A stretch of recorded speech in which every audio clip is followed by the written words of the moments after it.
Good morning बच्चों, मैं फिर से उपस्थित हूँ आपके सामने उसी चैप्टर की बची हुई कहानी को लेकर।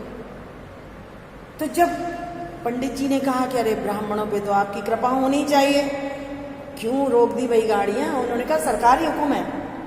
पंडित अलोपी दीन हंस के बोले, अरे भाई देखो, हम तो सरकारी हुक्म कुछ नहीं जानते हैं। अरे हम तो आपको जानते हैं, आप ही हमारे सरकार हैं, और आपका हमारा तो घर का मामला है। यानी उन्होंने फुसलाने वाली बातें करें। हम आपसे कभी बाहर हो सकते हैं? और आपने तो बेकार कष्ट उठाया। अरे हमसे कह दिया होता तो हम ही आपसे मिलने के लिए चले आते। ऐसा तो हो नहीं सकता था कि हम इधर से गुजर के जाएं और आपके ऊपर फूल न चढ़ाएं रिश्वत के। ऐसा नहीं हो सकता था। वंशीधर ने उन्होंने सोचा था, अलोपी दीन ने, कि इन बातों से थोड़ा सा वो सामान्य हो जाएंगे, लेकिन वंशीधर के ऊपर उनकी इन फुसलाने वाली बातों का कोई असर नहीं पड़ा, क्योंकि नई नई नौकरी थी, नौजवान थे और कभी उन्होंने ऐसे संस्कार प्राप्त नहीं किए थे। हालांकि उनके पिताजी ने उनको समझाया था कि जो गरजमंद हो उसके साथ कड़ाई करने में फायदा होगा, लेकिन उस समय वो भूल गए। ईमानदारी की सनक सवार थी उन्हें। कड़क के बोले, हम उन नमक हरामों से नहीं हैं जो कौड़ियों पे अपना ईमान बेचते डोले। आपको इसी समय हिरासत में लिया जाता है और आपका कायदे के अनुसार मैं चालान करूंगा, और मुझे ज्यादा बातें सुनने की फुर्सत नहीं है। उसने अपने जमादार को ऑर्डर दिया, बदलू सिंह जाओ और अलोपी दीन जी को हिरासत में ले लो, मैं हुक्म देता हूँ। पंडित अलोपी दीन तो बिल्कुल स्तंभित हो गए, बड़े शॉक्ड हो गए। वो आश्चर्य में पड़ गए कि अरे ये कैसा इंसान है जिसपे तो रिश्वत के बारे में बात करने का भी असर नहीं हुआ। और शायद पंडित जी के जीवन में ये पहला ऐसा अवसर था कि जब किसी ने उनकी धन देने की पेशकश को ठुकरा दिया। पंडित जी को ऐसी कठोर बातें भी आज तक किसी ने नहीं बताई थी, सब उनके नाम से परिचित थे। तो बदलू सिंह जो था, डरते डरते बेचारा आगे बढ़ा और दिल ही दिल में सोचने लगा कि ऐसे ईमानदार हैं, ना तो खुद खा रहे हैं ना हमको खाने दे रहे हैं। खैर, वो डरते डरते उनके पास गया पंडित, परंतु उनके रौब के डर के मारे उसका इतना साहस नहीं हुआ कि वो एकदम से उनके हाथों में हथकड़ियां डाल दे। पंडित जी जो थे, उन्होंने लक्ष्मी जी का इतना निरादर होते हुए कभी नहीं देखा था। उन्होंने विचार किया कि अरे लड़का है, अभी नई नई उम्र है, उद्दंड है, थोड़ा सा माया मोह के जाल में भी पड़ा नहीं है, अल्लड़ है, हो सकता है झिझकता है, मुझसे कहने में थोड़ा संकोच कर रहा है। तो बड़े दीन भाव से बोले, अरे साहब ऐसा मत कीजिए, हम तो मिट जाएंगे, हमारी इज्जत मिट्टी में मिल जाएगी, और हमारा अपमान करने से आपको क्या मिल जाएगा? हम आपसे कोई बाहर थोड़ी ना। खैर, वंशीधर ने बड़े कठोर स्वर में कहा कि देखो, मुझे ऐसी बातें नहीं सुननी है। अलोपी दीन ने जिस सहारे को चट्टान समझ रखा था, सहारा मीन्स लक्ष्मी जी को, उन्होंने चट्टान समझ रखा था कि उसके आगे तो कोई ठहर ही नहीं सकता इस संसार में। जिससे भी हम रिश्वत की बात करेंगे वो तुरंत तैयार हो जाएगा। तो जिस सहारे को उन्होंने चट्टान समझा था, वो तो खिसकता हुआ मालूम पड़ रहा था। स्वाभिमान और धन दौलत को बड़ी कड़ी चोट लगी थी, परंतु उन्हें अभी भी लक्ष्मी जी की सांख्यिकी शक्ति पर पूरा भरोसा था। सांख्यिकी शक्ति मीन्स अंकों में उसकी संख्या। यानी उन्होंने सोचा कि थोड़ी बहुत रिश्वत के लिए नहीं मान रहा है, ज्यादा रिश्वत दूंगा तो अपने आप मान जाएगा। तो उन्हें उसकी संख्या पर बड़ा भरोसा था, और उन्होंने सोचा कि अगर मैं ज्यादा दे दूंगा तो यह अभी मुझे छोड़ देगा। उन्होंने कहा, लाला जी एक काम करो भाई, 1000 रुपये का नोट बाबू साहब को भेंट करो, क्योंकि आप इस समय बड़े भूखे शेर हो रहे हैं। अच्छा, उस समय 1000 रुपये की बहुत कीमत होती थी, रुपया उसकी कीमत ज्यादा थी उस समय। आज के जमाने में तो 1000 रुपया कुछ भी नहीं, कुछ भी नहीं आता। उस समय 1000 रुपये बहुत थे। तो उन्होंने कहा कि चलो भाई, इनको 1000 रुपये दे दो। वंशीधर एकदम से लाल पीले हो गए और बोले, 1000 नहीं, 1,00,000 भी अगर आप मुझे देंगे ना, तो मुझे आप मेरे सच्चाई के मार्ग से नहीं हटा सकते। धर्म की इस बुद्धिहीन दृढ़ता, बुद्धिहीन इसलिए कहा है कि कितना पागल था। अरे रुपए ले लेता, तेरा भी फायदा हो जाता और उनका भी कुछ नहीं बिगड़ता। परंतु वो बुद्धिहीनता कहा है उन्होंने कि इसको देख करके और उसके देव दुर्लभ त्याग, देवताओं के लिए भी जो दुर्लभ है त्याग करना लक्ष्मी जी का, उस पर वो बहुत ज्यादा झुंझलाया। अब आप देखिए दो शक्तियों में संग्राम होने लगा, अर्थात एक तरफ धर्म की शक्ति थी, एक तरफ लक्ष्मी जी की शक्ति थी। अब दोनों में संग्राम चल रहा था कि कौन जीतेगा। धन ने, इन पंक्तियों को आप ध्यान से सुनिए, बहुत अच्छा वर्णन किया। धन ने उछल उछल कर आक्रमण करने शुरू कर दिए। आक्रमण करने मतलब धन की संख्या वो बढ़ाते जा रहे थे। 1 से 5, 5 से 10, 10 से 15 और 15 से 20 हजार तक नौबत आ पहुंची। उन्होंने कहा चलो भाई होगा। उन्हें अपनी इज्जत की लग रही थी। उन्हें लग रहा था कि जब मैं जनता के सामने मुझे हथकड़ी डाल के ले जाएगा तो लोग वह मेरे नाम पर थूकेंगे, कितनी इज्जत है मेरी, और इज्जत के लिए आदमी कुछ भी कर सकता है। तो उन्होंने कहा कि अच्छा चलो कोई बात नहीं है, 20,000 ले। परंतु धर्म अलौकिक वीरता के साथ इस बहुसंख्यक सेना के सम्मुख अकेला पर्वत की भांति अटल और अविचलित खड़ा था। मतलब कि इस आक्रमण से भी वो घबराया नहीं। धन जो था, धर्म अलौकिक वीरता के साथ ये इतनी बहुसंख्यक सेना लक्ष्मी जी की, रुपयों की गिनती बढ़ते जाना, इसके सामने भी निडर और अविचल खड़ा था। उसको कोई हिला नहीं सकती थी वो शक्ति भी। उसने कहा कि बदलू सिंह जाकर के क्यों नहीं हिरासत में इनको लेते हो। आलोपी दीन बोले भैया देखो इससे ज्यादा तो मैं दे नहीं सकता, अब आगे आपको अधिकार है, आप जैसा भी चाहो कर लो। तो मन ही मन बदरू सिंह भी दरोगा जी को गालियां दे रहा था कि अरे ले लेते, थोड़ा बहुत मेरा भी काम चलता और इनके भी घर का काम चलता। पंडित जी जो थे उन्हें उम्मीद नहीं थी कि इतने पर भी मुझे पकड़वाएगा, तो वो 2-3 कदम डर के मारे पीछे हटे। बड़ी दीनता से बोले अरे बाबू साहब ईश्वर के लिए मुझ पे दया करो। अच्छा चलिए मैं, आप कहते हैं मैं 25,000 पे निपटारा कर देता हूँ, इतना तो मुझे प्रॉफिट भी नहीं होगा, आप 25,000 रुपये ले लीजिए और आप मुझे छोड़ दीजिए, असंभव बात है। तो उन्होंने सोचा ये तो अब भी नहीं मान रहा। बोले अच्छा चलो 30,000 रुपये। तो उसने कहा कि नहीं किसी भी तरह संभव नहीं है। तो आलोपी दीन जी बोले 40,000 रुपये नहीं मांगोगे, चलो 40,000 ले लेना। अब वंशीधर को गुस्सा आ गया। वंशीधर बोले 40,000 नहीं, 40 लाख पर भी असंभव है, मैं बिल्कुल नहीं मानूंगा। आप मुझे रिश्वत देने की कोशिश कर रहे हैं। बदलू सिंह इस आदमी को अभी हिरासत में लो, अब मैं इससे एक शब्द भी नहीं सुनना चाहता। अब पकड़ लिया उनको। एक पंक्ति यहां पर प्रेमचंद जी ने कितनी अच्छी लिखी है कि दुनिया सोती थी पर दुनिया की जीभ जागती थी। कहने का तात्पर्य यह है कि इस संसार में अगर कोई बुरी बात या किसी के बारे में कुछ पता लगे, लोग बाग सोती थी मतलब आंखों से नहीं देखते हैं उस चीज को। सोने का तात्पर्य उन्होंने आंखों से नहीं देखा, परंतु उनकी जीभ जागती थी। यानी एक दूसरे से सुन करके उसको फैला फैला के आगे बढ़ाते चलते हैं और इस तरह से वो जीभ के द्वारा सबके पास पहुंच जाती है। तो यहाँ भी उन्होंने उस पंक्ति को, अगर इस पंक्ति का कभी आशय लिखने के लिए आ जाता है कि दुनिया सोती थी लेकिन उसकी जीभ जागती थी, उसका आशय यही है कि चाहे हम उस चीज को देखें ना देखें, लेकिन किसी के बारे में अगर हमें कोई विस्फोटक या कोई बड़ी आनंददायक या कोई बुरी बात पता चलती है तो हम उसको तुरंत नमक मिर्च लगा के आगे बढ़ाते चलते हैं।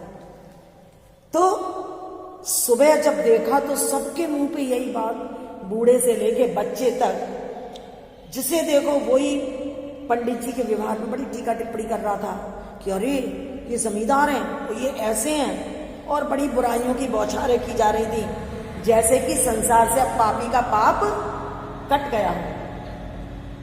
अब आप देखिए, आपने देखा होगा अगर किसी को दोषी पकड़ लिया जाए तो ऐसे ऐसे लोग जो कि स्वयं हजारों अपराध करते हैं वो भी उस समय उंगली उठाने से बाज नहीं आते। देखा कितना बुरा आदमी हो, ये नहीं देखते कि मैं कैसा हूं। तो उन्होंने इसमें ये लिखा है कि जो दूध के नाम से पानी मिला के बेचने वाला ग्वाला, और झूठे रोजनामचे भर के जो अधिकारी लोग होते हैं, चीज़ कुछ जैसे कि अभी ये टेंडर वगैरह भरे जाते हैं इनमें, कोई निर्माण कार्य चल रहा है कहीं पर, तो उस निर्माण कार्य में चीज़ आती है कम की और रोजनामचे भरे जाते हैं ज़्यादा के, और पैसे ले लिए जाते हैं।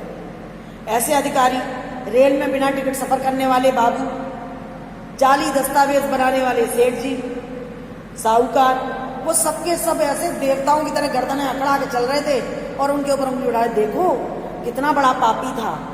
और पंडित जी जो थे दूसरे दिन हाथों में हथकड़ी डाले हुए कांस्टेबल के साथ चल दिए अदालत की तरफ गर्दन झुकाए हुए। सारे शहर में हलचल मच गई। कोई भी ऐसा नहीं था जो ये दृश्य देखने के लिए व्याकुल ना हो। भीड़ इतनी थी, छत और दीवार में कोई भेद ही नहीं रहा। लोग अब छतों पे चढ़ के देख रहे थे, नीचे दीवारों पे चढ़ के देख रहे थे, तो लग रहा था बिल्कुल सीधी लकीर हो गई है, कोई भेद ही नहीं है। खैर, अदालत में पहुंचने की देर थी। पंडित जी भी इस बात को जानते थे कि अदालत में मेरे पैसे खिलाए हुए सारे अफसर नियुक्त हैं, जितनी वकीलों की फौज है सबको मैं पैसे खिलाता हूं, मैं तो 2 मिनट में छूट जाऊंगा।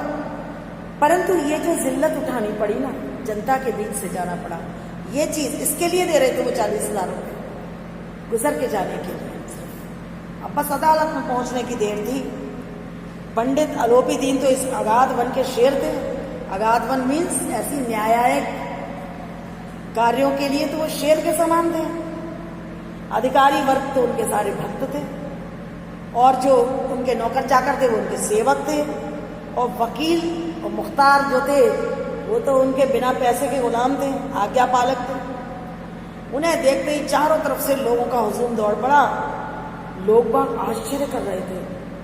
आश्चर्य इस बात का नहीं था कि पंडित अलोपी दीन ने गलत कार्य किया, आश्चर्य इस बात का था कि वो कानून के पंजे में फंसे कैसे, और सोच रहे थे कि कैसे इनको ये जकड़ लिए गए। इन्होंने क्या पैसे नहीं दिए, या इन्होंने तो पैसों से उसका मुंह बंद कर दिया होगा, लेकिन ये जकड़े कैसे गए, ये पकड़े कैसे गए। खैर, सारा ही जो वहाँ का हुजूम था, सारी भीड़ थी जो उनके प्रति सहानुभूति प्रकट कर रही थी, बड़ी तीव्रता से एक फौज जैसी वकीलों की तैयार की गई। न्याय के मैदान में धर्म और धन का युद्ध छिड़ गया। वंशीधर बेचारे चुपचाप खड़े थे क्योंकि उनके पास सत्य के सिवा और कोई चाल थी ही नहीं। अब कोई बल नहीं था, ना ही स्पष्ट बोलने के अलावा और कोई शस्त्र था। गवाह थे, वो भी लोभ से भरे हुए थे। उनको पैसे भर दिए गए तो वो झूठ बोल जाते, तो उनके साथ कोई नहीं था सिवाय उनका सत्य, उनका स्पष्ट वाचन। बस यही चीजें उनके पास थी। इस समय उनके पास कोई नहीं था। यहाँ तक कि मुंशी जी को भी न्याय अपनी तरफ से कुछ खिंचा लगा। अब इतना तो आदमी महसूस कर लेता, उसने देखा सारे अधिकारी लोग इनकी तरफ दौड़े चले आ रहे हैं, और जो जज वगैरह बैठे हुए चेयर पर वो भी उन्हीं की तरफ देख रहे हैं, तो वो लगा उसे कि यहाँ मुझे न्याय मिलेगा नहीं। खैर, न्याय का एक दरबार था, लेकिन उसके जो जितने कर्मचारी थे ना, उन पे पक्षपात का नशा छाया हुआ था। मुकदमा जल्दी समाप्त हो गया क्योंकि मुकदमा कुछ था नहीं, इनकी तरफ से कोई था नहीं। वंशीधर की तरफ से उनके बहुत सारे लोग थे जिनको उन्होंने पैसे खिला रखे थे। डिप्टी मजिस्ट्रेट ने अपनी ऑर्डर में जो उन्होंने लिखा कि पंडित अलोपी दीन के विरुद्ध दिए गए जितने भी प्रमाण हैं, हमेशा की तरह जैसे ऐसा होता है, वो सारे के सारे निर्मूल हैं और भ्रमात्मक हैं। वो एक बड़े गंभीर व्यक्ति हैं जिनकी एक साख है, जो कि अच्छे पद पर प्रतिष्ठित है, नामी गिरामी व्यक्ति हैं, और ऐसा तो कल्पना के बाहर है। सोच भी नहीं सकते कि जरा से लोभ के लिए वो ऐसा कार्य कर सकते हैं। खैर, अंत में ये हुआ कि उन्होंने कहा कि यद्यपि माना जाए तो मुंशी वंशीधर का भी कोई कसूर नहीं है, लेकिन बड़े दुख की बात है कि उनकी विवेकहीनता और दंडता की वजह से एक भले मानुष को इतने कष्ट झेलने पड़े। हम प्रसन्न हैं कि वो अपने कार्य के प्रति सजग हैं, लेकिन फिर भी नमक से मुकदमे की बढ़ी हुई नमक हलाली ने उनके विवेक और बुद्धि को भ्रष्ट कर दिया। यानी वो इस सोचने के काबिल रहे कि किसको पकड़ना चाहिए और किसको नहीं पकड़ना चाहिए। तो इसलिए वकीलों ने फैसला सुना और बड़े ही उछल पड़े और उन्होंने बताया कि हम पंडित आलोपीदीन को बाइज्जत बरी करते हैं और भविष्य में मुंशी बंशीधर भी ऐसा नहीं करेंगे, ऐसा उनको ध्यान में रखना चाहिए। खैर, पंडित आलोपीदीन बड़े मुस्कुराते हुए बाहर निकले। वहाँ पे उनके घर के लोग, उनके भाई बंधु सबों ने खूब रुपए लुटाए और ऐसा लग रहा था जैसे कि उदारता का सागर उमड़ पड़ा हो। धनी धन की वर्षा हो रही थी। उसकी लहरों ने अदालत की नींव तक हिला दी थी। उन्होंने इतने रुपए खर्च किए कि अदालत से न्याय रूपी नींव जो थी वो भी उसकी हिल गई थी। और उन पंडित जी जो थे वंशीधर, उनके ऊपर तो व्यंग बाणों की वर्षा हो रही थी। चपरासियों ने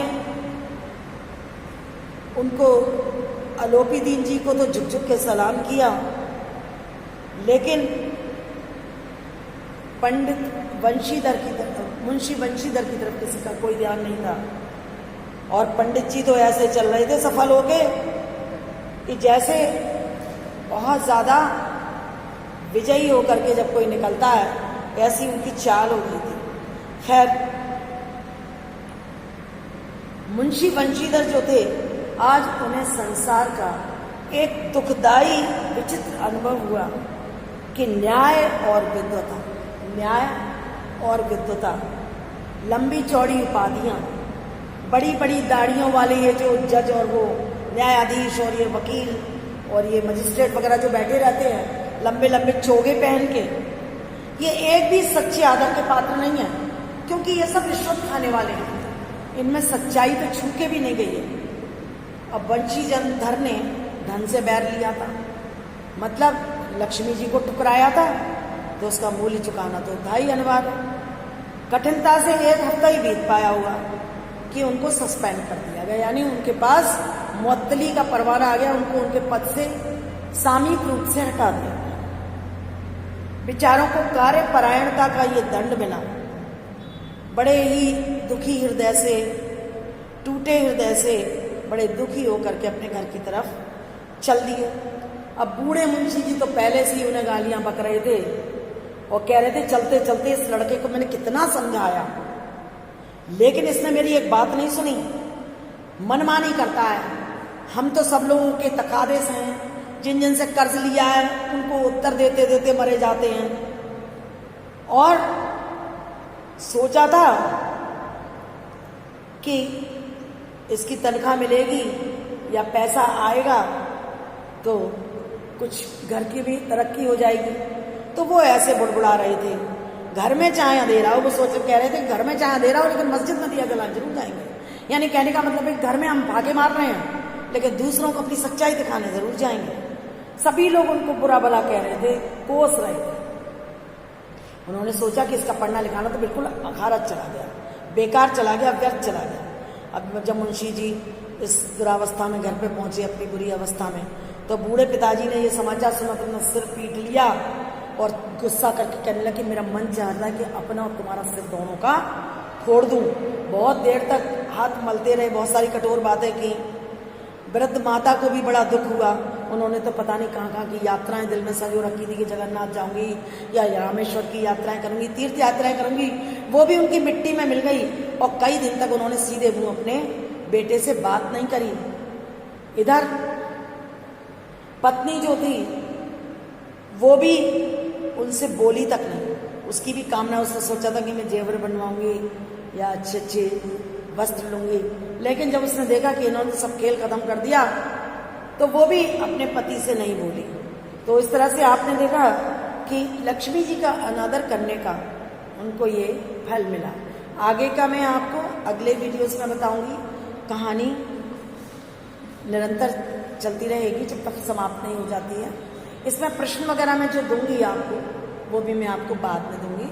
तब तक आप लोग इस पाठ का अध्ययन अच्छे से करेंगे ताकि समझाते समय आपको रट जाए ये पाठ और आप सारे ही प्रश्नों के उत्तर देने में अपने आप को सक्षम अनुभव करें। ओके बच्चों, नमस्कार।